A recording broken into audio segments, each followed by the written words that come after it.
Chúa đến trong thế gian để cứu vớt kẻ có tội. Ấy là lời chắc chắn đang đem lòng tin trọn vẹn mà nhận lấy.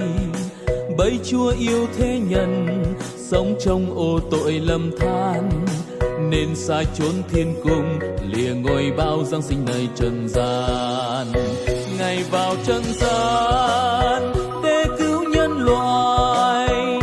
Ai tin Ngài thì tội người được tha, được làm con của Đức Chúa Trời, được sống đời bình an vui thoáng.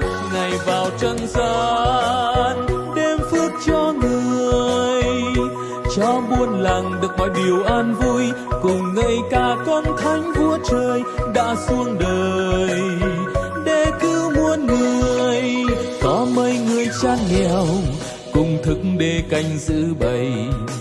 Bất ngờ một thiên sứ sang trưng hào quang làm họ thật sợ hãi.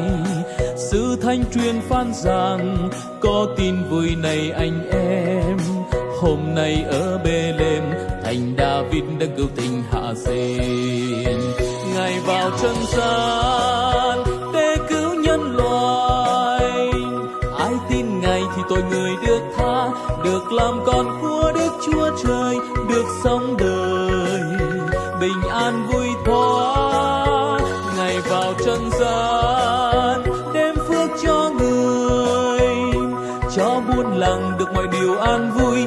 Cùng ngợi ca con thánh Vua Trời đã xuống đời để cứu muôn người.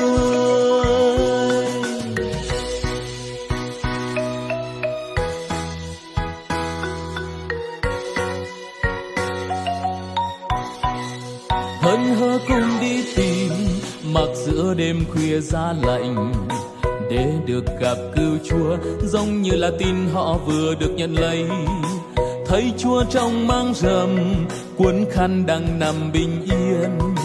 Bề bề tiếng trên kêu mừng con thánh giáng sinh nơi trần gian. Ngài vào trần gian để cứu nhân loại. Ai tin Ngài thì tội người được tha, được làm con của Đức Chúa Trời, được sống đời bình an vui thoáng.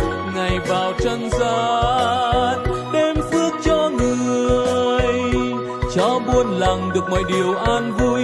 Cùng ngợi ca con thánh Vua Trời đã xuống đời